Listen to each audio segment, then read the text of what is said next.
في هدوء اللحظة ووسط كل الدوشة اللي في حياتنا، في أداة بسيطة جدا، بسيطة لدرجة إننا ممكن ما ناخدش بالنا منها، لكنها بتقدر تغير كل حاجة.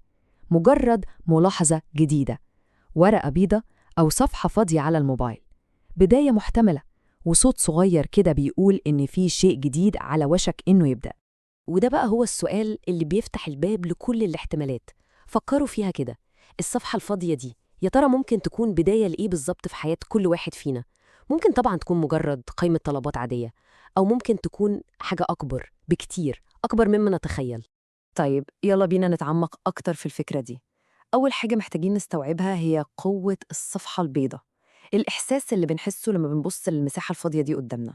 الموضوع أعمق بكتير من إنها مساحة فاضية وخلاص. دي أرض خصبة للبدايات، عالم كامل من الإمكانيات لسه محدش اكتشفها.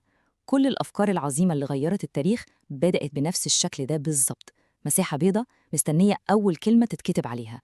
وهنا بقى الخلاصة، الملاحظة الجديدة دي في حد ذاتها وعد، وعد بنقطعه على نفسنا إننا هندي فرصة لفكرة إنها تتولد وتتنفس. هي بداية محتملة لقصة جديدة، لمشروع، لحل المشكلة بقالها كتير. هي دعوة مفتوحة لاكتشاف فرصة ممكن تكون قدام عينينا وإحنا مش شايفينها. لكن هنا بيظهر التحدي الحقيقي. طيب، الصفحة البيضاء موجودة، بس إيه اللي هيكتب عليها؟ الأفكار. والمشكلة إن الأفكار دي عاملة زي الفراشات، مش بتستنى حد. خلينا نتكلم عن طبيعتها اللي بتهرب بسرعة دي. أحلى تشبيه ممكن نوصف بيه الأفكار هو إنها زي الضيوف، بتخبط على باب عقلنا في أوقات غريبة جدا.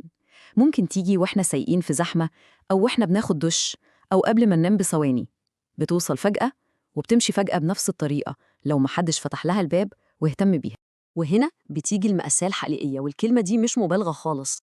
في إحساس بالخسارة والندم بيجي مع كل فكرة عظيمة هربت من ذاكرتنا لأننا أجلنا كتابتها. كم مرة جات لنا فكرة وحسينا إنها هي دي، وبعد ساعة واحدة بس حاولنا نفتكرها واختفت كأنها ما جاتش أصلاً؟ ده إحساس مؤلم فعلاً، إحساس بفرصة ضاعت للأبد.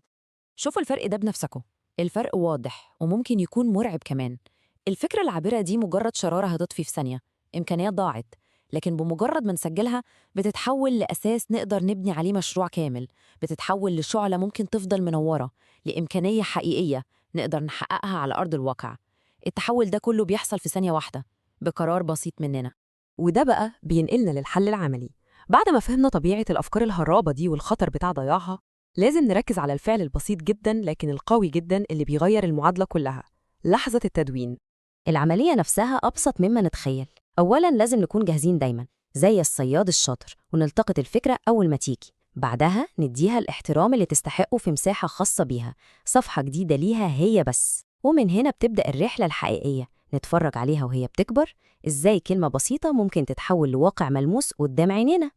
لازم دايماً نفضل فاكرين إن الفعل ده مهما كان بسيط في نظرنا هو أهم خطوة في الرحلة كلها. هو الكوبري اللي بنعدي بيه من عالم الخيال والأفكار اللي في دماغنا لعالم الخلق والإبداع والتنفيذ. من غير الكوبري ده كل الأفكار هتفضل محبوسة جوه عقولنا ومش هتشوف النور أبداً. ودلوقتي بعد ما فهمنا قوة الملاحظة الجديدة وأهمية تدوين الأفكار، تعالوا نوجه الكلام ده لينا كلنا بشكل شخصي. إيه هو دور الملاحظة الجديدة في حياتنا إحنا؟ لو بصينا ورا في التاريخ هنلاقي إن كل إنجاز عظيم شفناه بدأ بنفس البداية المتواضعة دي. من أول رسمة بسيطة لاختراع غير العالم، لأول سطر في رواية لمست قلوب ملايين الناس، أو حتى أول نوتة موسيقية في سيمفونية لسه بنسمعها لحد النهاردة. كلها كانت مجرد ملاحظة بسيطة على ورقة. والموضوع أكبر من مجرد مشاريع وشغل. أي تغيير حقيقي في حياة أي إنسان أو حتى في مجتمع كامل بيبدأ بنفس الطريقة. فكرة بتيجي لشخص، فكرة عن طريقة أحسن للحياة، عن حل لمشكلة، عن تصحيح مسار. لو الفكرة دي ما اتكتبتش ممكن التغيير ده كله ما كانش يحصل أصلاً. وبكده بنوصل للسؤال الأخير والأهم. السؤال ده مش نظري، دي دعوة مباشرة للفعل. بعد كل اللي سمعناه ده، يا ترى إيه هي الفكرة اللي بتدور في ذهن أي حد فينا دلوقتي ومحتاجة تتكتب؟ إيه هي الملاحظة الجديدة اللي لو اتكتبت النهاردة ممكن تكون بداية للشيء عظيم بكرة؟ الإجابة مش عندي، الإجابة في الصفحة البيضاء اللي مستنية كل واحد فينا.